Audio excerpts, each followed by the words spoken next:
Good morning, good afternoon, and good evening, wherever you are in the world right now. Thank you for joining the American Council on Exercise for this live webinar discussion. Today, we are going to be joined by two titans of the industry.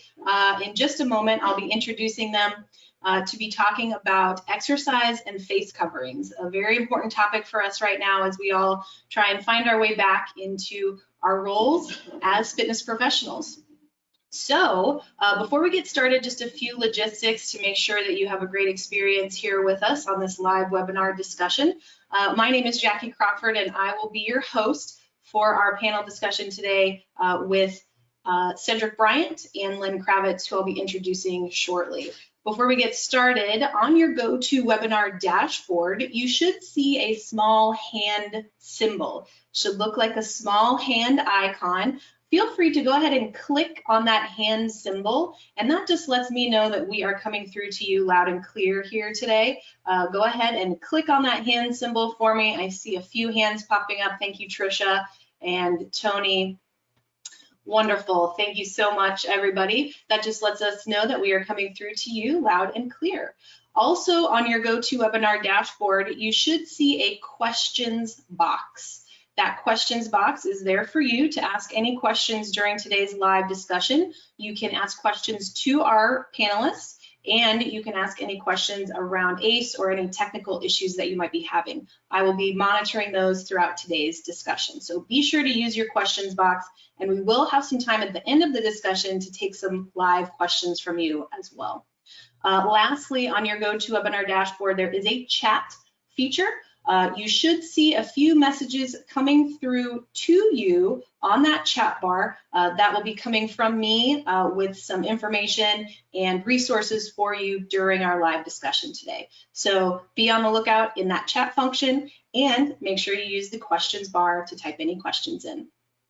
Okay, let's get started with today's discussion. Once again, today we are talking about exercise and face covering, a very important topic as we all try and navigate our way back into our roles as exercise professionals in the world of COVID-19. Joining me today, I'm going to invite them on now. We have Len Kravitz and Cedric Bryant. Welcome, gentlemen. Thanks for joining me. Glad to be here, Jackie. So as many of you know, hopefully many of you know, both of these gentlemen do not probably need to be introduced, but I'm going to do it anyway. We have Dr. Cedric Bryant from the American Council on Exercise. He is our President and Chief Science Officer. Thank you, Cedric, for being on. My pleasure. And we also have there Len Kravitz, PhD, and he is a world-renowned, and I've seen him many times speaking and letting us know about the great research that he is doing at the University of New Mexico. Thank you so much for being here, Len. Great to see you. Thank you, Jackie. Good to be here.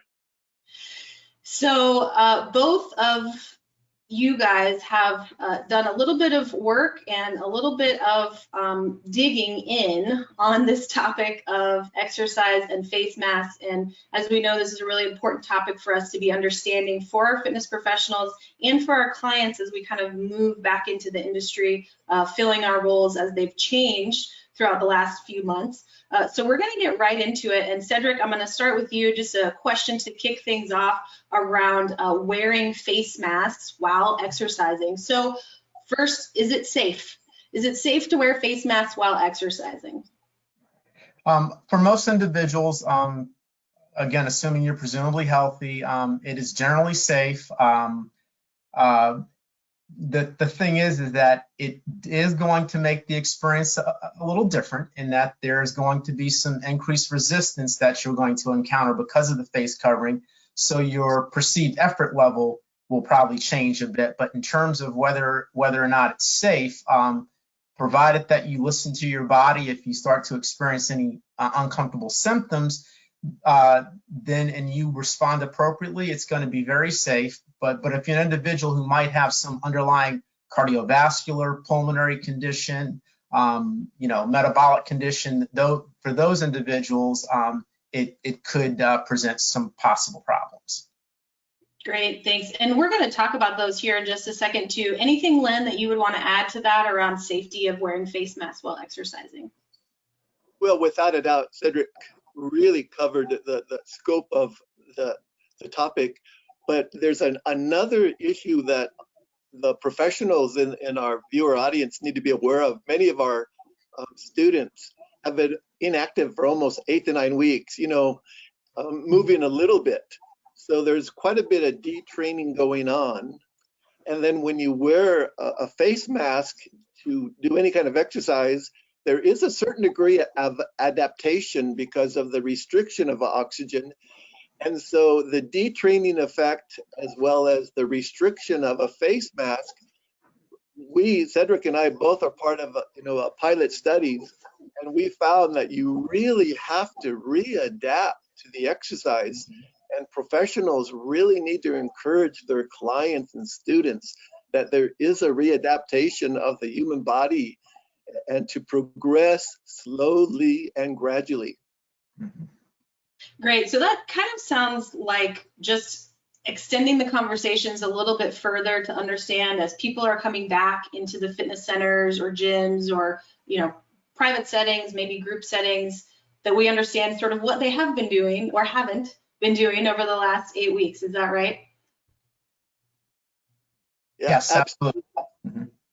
And Jackie, one thing from some of my students were part of our pilot study, we found uniquely that the recovery period was where a lot of people felt a little bit of a lightheadedness, maybe dizziness, but I was not suspecting that during the recovery, because you're still wearing your face covering, and during recovery you really need that oxygenation to all the muscles. And so I would encourage professionals to do a slower, gradual recovery when teaching a class too, because that's where some people are going to feel lightheaded, especially some of your less fit, maybe even entry or older clientele. Great advice. Good tip. We're going to talk about some of those. Go ahead, Cedric. Jack, I think you hit on an important point too, though. I think it's really vital that the professional maintain good communication with the client. To your point, in terms of understanding kind of what they've been doing during this downtime, but also during the actual session, that they communicate quite often and have a lot of check-ins, if you will, to make sure that the client is adapting, quite well to the exercise experience and the exercise dose. Mm-hmm. Great. Okay, so we know that it is safe. It is safe for maybe most people, could we say most people, to be wearing a face mask while exercising, but we do want to be aware, Cedric, as you mentioned, and Len, about their current physical fitness levels, as well as any kind of pre-existing conditions that could exacerbate any breathing issues. So who maybe shouldn't wear a face mask while exercising? Is there anybody that we need to be aware of as far as contraindications? Cedric, I'll let you start with that one. Sure. As I said earlier, folks with cardiovascular conditions and impairments, so coronary heart disease, hypertension, etc. People with a variety of pulmonary related conditions, from COPD, asthma, bronchitis. All those individuals would be individuals that I would, exercise extra caution and care. If they were going to exercise with the mask, I would certainly make sure that it is at the lower end of the intensity continuum, and really ensure that I think in this case, using something like a ventilatory threshold type measure or some type of a talk test type measure would be well advised, in making sure these individuals are exercising within a zone where it is very comfortable for them to talk and hold a conversation. And I would say being able to make sure that you can certainly communicate comfortably would be a real high priority for individuals that might fall into these categories. Mm-hmm. Great. Len, any additional thoughts there? I believe right now, for many of us in New Mexico, for sure, there's a lot of allergies.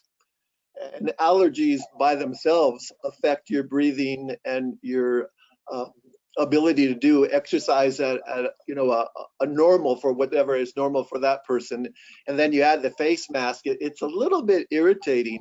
And so if they start feeling, you know, because I know I do have allergies, and when they start acting up, you may need to step aside, take the face covering off for a while, get your breathing back to normal, you know, especially if your eyes are watering and you're sneezing, and then, you know, rejoin the activity. But that would be the only other concern that some people right now are being affected by. Mm-hmm. And I think that goes back to kind of understanding what your client is experiencing sort of in their daily life. You know, if they are somebody that has allergies or other breathing issues that just might be affecting them on the regular basis, to understand what those are as they might be wearing their face mask. And as we keep going through our discussion here, I'm watching some questions come in, and just remembering and kind of reiterating that, you know, face masks for those of you who are asking, and I'll let Cedric and Len sort of respond to this as well. Why are we talking about this, really? Why do we need to be concerned about what happens when we wear a face mask, or if we should wear a face mask while we're exercising? I think, Cedric, you had made a comment in one of the recent articles from the New York Times, which I'll be posting here in the chat feature momentarily, around it's kind of our responsibility to understand that, you know, we have other people around us and maybe keeping them safe. So let's talk a little bit around, you know, the reasons that we might be wearing face masks while we're exercising. Cedric? Sure. And remember, you can start with Len too. I don't want to be the hog here, but I think it's when we think about kind of the whole concept of community mitigation and really trying to, in my opinion, kind of be good citizens and try to think about keeping others safe as well as ourselves, that all of these things that are recommended, from good hand hygiene, social distancing, wearing of face coverings, they're really additive in offering and providing the greatest protection against transmission of the virus. And particularly in the exercise environment, where your ventilation rate increases quite dramatically. You know, it can be on the order of 15, 20 times of what we experience at rest. And so with that higher ventilation, there's the greater opportunity to basically, you know, produce those respiratory droplets, which are the primary means of transmission. And so that's why there's the recommendation of wearing the face covering, is to try to limit, or what the CDC and other public health groups would refer to as try to exercise some source control. Len, anything you want to add there? That was great, Cedric. Thank you. It's so important because many of our professionals working right now have small spaces, and the ventilation in these spaces might be comfortable, but it also might actually be dispersing some of these particles too easily, especially if someone is asymptomatic and you don't know. And so the concept of you're protecting your fellow enthusiasts, you know, cannot be underestimated or underemphasized to as an educational point, you know, that you're really protecting others. And when we, you know, exercise, that breathing, as Cedric mentioned, increases dramatically, and you know, the particle spread will then be that much more dramatic if someone is, you know, carrying COVID-19. Great. So as you both mentioned, you know, it has to do with the health of the people around us, and that's hopefully why we all got into this industry, right? Because we care about the health of others and the health of people that we care about. So thank you both for that. And Len, you've just kind of keyed in on something that we want to talk about next, is what might someone experience while they are exercising if they are wearing a face mask? What are some of those physiological reactions and sensations that might be happening with that? Well, what's interesting from, you know, our little pilot study with my students and then investigating what people on the web, I call it the top three: a little dizziness, lightheadedness, and shortness of breath.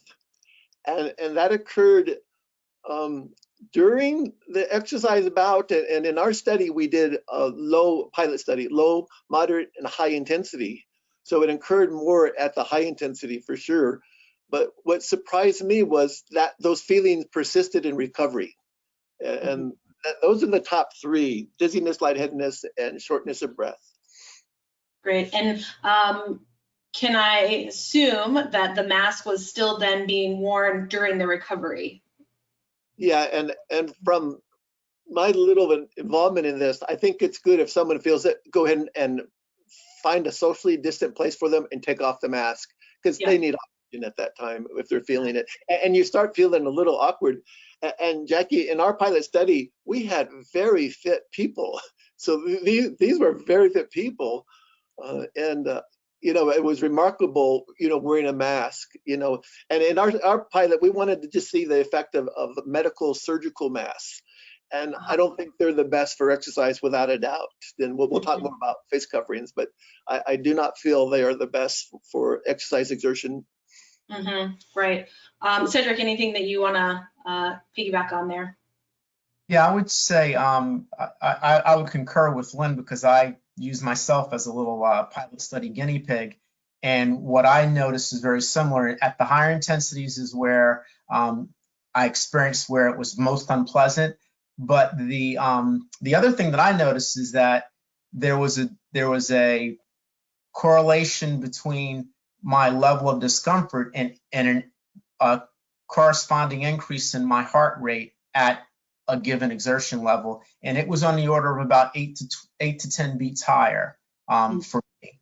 And the other thing, just to, Lynn made the point that you may want to take off the face covering during the recovery. Only little caveat is to make sure that you exercise care in the removal of that face covering, and that you remove it from the ear loops. Don't touch the outer side of the face covering, because then you're going to could create some cross-contamination. So just be thoughtful in terms of how you remove and store that contaminated face covering. And Cedric, you bring up a good point around heart rate. And so if we're working with clients who are wearing a face mask while exercising, and potentially their heart rate is elevated due to that barrier there, is there something else that we can use to measure intensity? I would say that that's one of the beauties of having a tool like RPE that you can use, and then also the ventilatory response as well, in terms of the old, tried and true talk test approach. Great. So as we talked about a little bit before, just checking in with our clients as they're exercising and ensuring that they can talk and how they're feeling as they're going through their exercise bout. So this brings us to kind of the next portion here around the actual guidelines of wearing face masks while we are exercising. There is research out, as you have been alluding to, Len, and some other smaller research, and I can post those here in the chat bar in just a moment, from the, I believe it's the journal, British Journal of Sports Medicine. And then we also have some guidelines from the CDC that we want to mention. So let's talk about those guidelines first from the CDC. What do we need to know about these latest guidelines so that we can help our clients understand how to stay safe? So Cedric, I'll come back to you on the CDC guidelines here first. Basically, the recommendations are that you wear face covering, and ideally what they suggest is that wearing it, while performing low intensity exercise, because I think the things that we just discussed, that it's quite an unpleasant experience when embarking on higher intensity exercise. And the other thing too that is kind of implied in the guidelines is that if you can exercise where you are able to easily socially distance and preferably outdoors, then the need for wearing facial covering becomes less of a essential issue, if you will.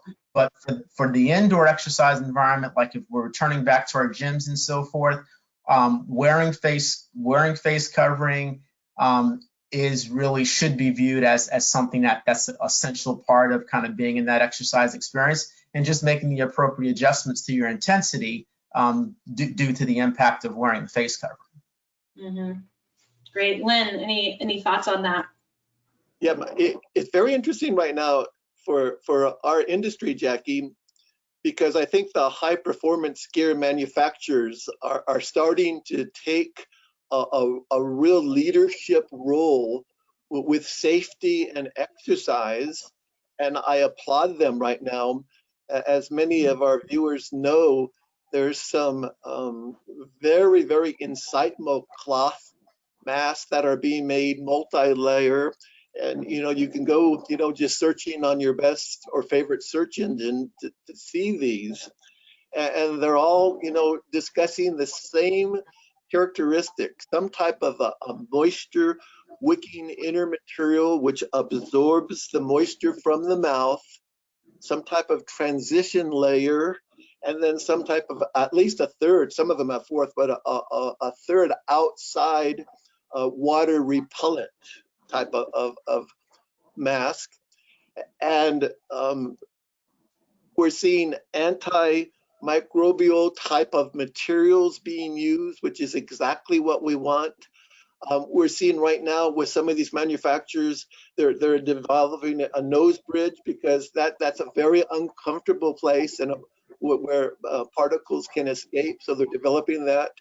And I know at least right now of one manufacturer that is coming out with different sizes. Most of the manufacturers now have adjustable ear loops, so you can really adjust it to cover your nose and your mouth. But I'm so excited to see these high performance gear manufacturers taking the lead, because they want us exercising and they want us to be safe while exercising. Mm-hmm. Right, so there are a lot of types of masks out there, as you just mentioned, Len, and I think I'll let either of you comment on this. Is something better than nothing when it comes to exercise and face cover? Well, for sure, I'll just start. We want something that we didn't discuss yet that is washable, reusable, because Cedric and I in our early research found that a lot of people sweat a lot, and you may need to go to a workout. I know in our pilot study, my students talked to me about this, having at least two, because when you start sweating, that face mask, is pretty uncomfortable, and we'd have to do some research to find out about particle spread with it, but without a doubt, it feels much better to be able to have a clean, dry second one, especially if you're doing a little longer, harder workout, maybe perhaps outside. And so I think that's important. And then being able to wash it, that really is, I think, a key. Great. And some of those recommendations, Len, that you're just talking about are addressed in the recent blog article that the two of you collaborated on. It is live right now on the American Council on Exercise website, and that link has just been posted in the chat feature for those of you who are interested in looking at those recommendations. So let's hear anything else, Cedric, that you would want to add around the guidelines for using face masks. I know there has been some perhaps controversy around, is it a requirement, is it a guideline? Would you want to address that for our viewers here? Sure. I mean, it is a guideline, as we discussed earlier, and recommendation on the part of the CDC. And again, I think if we can just think in terms of the benefit of others, that rather than kind of viewing it as an imposition and an infringement on our rights and freedoms, but really look at it in terms of just my kind of humble opinion of kind of being a good selfless citizen, that I wear it, make the adjustments. Yes, it's not the experience that I'm accustomed to or that I'm used to, but it's what's necessary for this season and time. And I would say look at it as a season and time. Mm-hmm. Great. Lynn, anything that you want to add there? Great idea. I wanted to just share one thing about the type of exercise. without a doubt, it's interesting. We did cardiorespiratory at 3 different levels, circuit training, and resistance training. So we did 3 different modes just in our pilot study. And without a doubt, there was greater discomfort with the high intensity, starting with the moderate and then the high intensity cardiovascular. But the great news for professionals is for those people who love circuit training or resistance training, it was more just accommodating the face mask because it was just an adjustment. But as Cedric mentioned, without a doubt, the face mask, when you're wearing a face mask, anticipate educating the client that the heart rate's going to go up without a doubt. Yeah. And it's certainly the RPE during the cardiovascular, it goes up too. They really feel that perceived exertion increase. Great. And So while it's not a direct comparison to wearing face masks, probably about 2-3 years ago, we commissioned a study evaluating the elevation training mask. And one of the things that we saw with that is that, to the point that Lynn's made several times, is that individuals do adapt to being exposed to that kind of airway resistance, over time. So with the face covering, people will certainly adapt and become more kind of habituated to it, if you will, so that it won't be as disconcerting as the first several times you wear it. Mm-hmm. And that's the idea of exercise, right? In general, is we impose a stress and then the body adapts. Right? Exactly. So we can help our clients think about it that way as well. So another question that I have here for you before we open it up to some of the live questions that are coming in, and there are quite a few of them, so we'll make sure and take some time there. We have a lot to think about now as an industry as we come back from this very interesting time. Aside from face masks, and maybe as a part of the face mask discussion that we're having here, how do we help our pros, and what should our pros really understand about having a safe exercise experience in their personal business, in the business in which they are employed? What are some other things that we need to be thinking about as fitness facilities reopen? Len, do you want to start with this one? Well, there's one topic we haven't discussed that I'll bring forward, and this is actually just from communications with several instructors that have been emailing me. Many of our fitness pros work with older population, and they've mentioned to me that wearing a face mask, a loss of balance. And I think that's critical to be aware of for the fitness pros who are working. I call them VPs, vintage persons. When you're working with some VPs, they more than ever need a little bit more progression, but the balance has been, a thought that has come through to me from more than one, actually several instructor communications. And so I think that would be very important, especially for those who are working with VPs. Great. I think that's a great point, and we do have some live questions coming in around some specific clientele groups. Cedric, anything that you want to add there around Len's point for our active agers and VPs? I like that term. Yeah, and then also just in terms of some additional general guidance as exercise professionals return to the gym environment and so forth, is try as much as possible, try to add to the ventilation that's in the area. So opening doors and windows and really trying to promote more ventilation so it can be more outdoor-like, if you will. Also, strictly adhere to and try to facilitate as much social distancing as possible. So from an instructor standpoint, I'm going to need to rely on my verbal cueing abilities as opposed to the kinesthetic touching and close and more intimate type of cueing and instructing. Also, in terms of just trying to, I think that the two biggest things to create the safest environment are what I call the 2 Ds. It's duration and distance.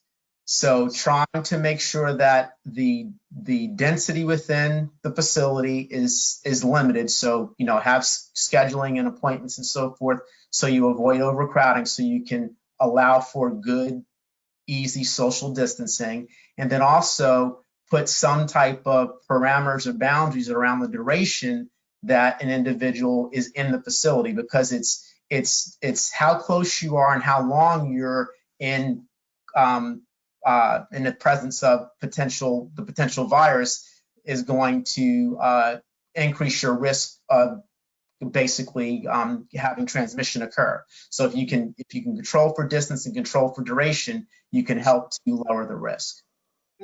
Great tips. Perfect. And we have, as I mentioned a little bit ago, we have a link that is in our chat bar now, which has some of those other recommendations. A lot of the live questions coming through right now are addressed in that blog that both of you have collaborated on, and that link is in the chat bar. For those of you who are listening and watching live right now, that chat feature is on your GoToWebinar dashboard, and if you don't see it, if you're on a mobile device, you will have to find the icon, which should expand that chat feature for you. So just a couple of moments here. We do have some minutes for some live questions. I hope you all are ready. Len and Cedric, this is like the— Give Len all the tough questions. Okay, we do have quite a bit of people asking around face masks versus face shields. And I know that was something that was addressed in the blog that both of you took part in authoring. But Len, I'm going to come to you on that one because I think you might have some good thoughts there on face masks versus face shields. Well, a face shield, I believe, is better if you're doing something a little more sedentary. They're certainly very, very effective. But for exercise, you want something that, there's just two key words: comfortable and breathable. Comfortable and breathable.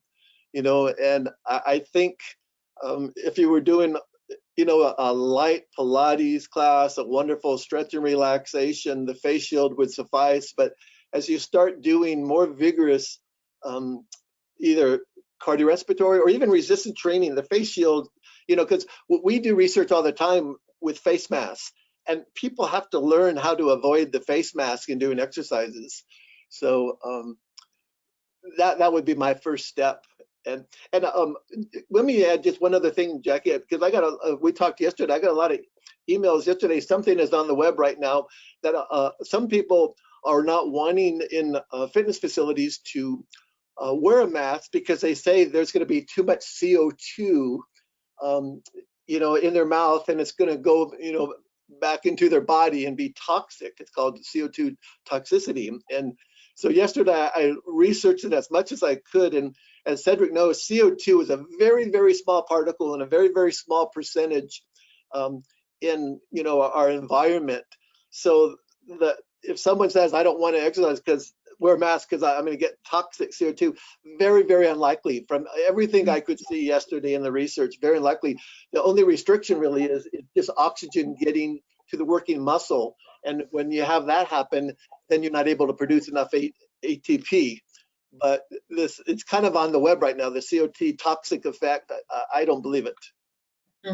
Great. And that actually, Len, is one of the questions that's coming in from our live audience. So thank you for addressing that. People were definitely curious about CO2 toxicity, and the mask doesn't allow us to not expel, right? As you're mentioning, it does hinder maybe a little bit the ability to inhale. So I think that's definitely something to keep in mind. Cedric, anything that you wanted to add around that? Yeah, in terms of the face shield, the shields, I would agree with Len. It's really more the practical limitations that are associated with exercising with the shield. But as far as kind of barrier protection, the shield is actually probably preferred over the face mask, because you also are protecting your eyes in addition to nose and mouth when wearing the shield. But just kind of practically speaking, in terms of the exercise environment. And then also as an eyeglass wearer, I would imagine, much like what I experienced with my glasses and wearing the mask, they fog up. And I would imagine that you'd probably experience some of that with the face shield as well. Yeah, great point around keeping the eyes safe, as that's kind of a window to the outside world. So another theme of some questions that are coming in are around the types of exercise that we need to be specifically thinking about when wearing face masks. And Len, I think you alluded to this earlier, potentially, lighter, lower intensity exercises, yoga classes, things like that. As you mentioned, Cedric, I think also outdoor activities, if we're allowing for social distancing, maybe that might be an example of perhaps less use of a face mask is a guideline. But anything else that either of you would want to add around specific times and places where face masks are being recommended or not recommended? Just one thing Cedric and I talked about in our last conversation, the neck gaiters, they're called buffs, the tube type of fabric covering. Most of those are designed to keep you warm. And with exercise, we want to dissipate heat. And I see a lot of people wearing them, and really it could be contraindicated if it's too hot outside and they have, one of these buffs on, because then the heat's staying, on the body, and you're not being able to dissipate it. And so I would try to avoid that in, any type of moderate to high type of exercise. Great. Thanks, Len. And Cedric, anything else that you would want to add there? Specific times or places that we really should be recommending face masks? Sure. I think if we kind of think of it on a continuum from those times where it'd be less necessary to more necessary to wear a mask, I think if you're exercising, at home where it's just you and you might be using some type of technology, so forth, to guide your workout, don't need one. Outdoors where it's not crowded, probably less necessary. Outdoors where it's conceivable that you're going to run into other people becomes a little bit more necessary. We move indoors where it's, the crowds are pretty well controlled, scheduling of appointments. So there's a lot of adequate distancing. And then if you're indoors in a crowded, confined space, then I would say it's extremely necessary if we kind of think of it on a continuum. That's a helpful visual actually to have, is sort of as things get a little bit more packed in and density, as you talked about before, Cedric. I think that's a great message. Len, anything else you would want to add there? No, I really like the continuum concept. It works wonderfully well. So just continuing on here with just a few more live questions from those who are watching and listening right now. Feel free to type your live question into the questions box on your GoToWebinar dashboard. Also, if we don't quite get to your live question today, there is a chat available right now on the ACE Fitness Facebook page, and I will be working with Dr. Len Kravitz and Dr. Cedric Bryant later to address some of those questions for you. So if we don't quite get to those questions, feel free to type those in on your ACE Fitness Facebook page chat, which is live right now as well. So just a couple more live questions here, and around active agers, we talked about our active older adult population and VPs, Len, as you name them. I love that term. And Len, you had mentioned that balance could be an issue potentially. Anything else that we need to be aware of specifically for active agers or any other specific population, youth in particular as well, when wearing face masks? Well, I'll just start it off with the active agers or vintage persons, VPs. I would think that making sure they're hydrated before you start the exercise would probably be pretty important. And that's something we would say no matter what, but maybe more so now, because their lives have changed so much dramatically. So I would check with hydration. And Jackie, you started it off when you said communicate more. So doing a little bit more of a body check inventory. How are you feeling today? How are your muscles feeling? How are your joints feeling? Are you experiencing any unique, symptoms? Just a lot of communication. Just I call it a body check, just making sure they're ready to start and progress into the workout, and then say, well, did you have anything, any water to hydrate yet? So let's hydrate first. Yeah, great tip. I think, as you mentioned, hydration is so important all the time, but maybe especially now when we have a little bit of a barrier there too. Cedric, anything else you want to add around our active aging population or even youth as well? We have a couple questions about that coming in for using face masks with the younger generations. Sure, I would say that Len I think, did a great job in kind of covering the VPs. I love VPs. I'm gonna steal that from you, Len, but I'll credit you. It's yours. But as far as the other end of the continuum, I think hydration certainly is going to be a consideration there as well. And also just to note that if obviously under 2 years of age, you aren't going to put any face covering on the very little ones. But in terms of with kids, I think you just have to communicate and give them more guidance in terms of, because I know with my 4 boys, I think back to when they were growing up. I mean, having your hands clean wasn't always a priority for them. So there's going to be some education for that, and not touching your face and so forth. Again, I think is just not what typically is on the mind of a child.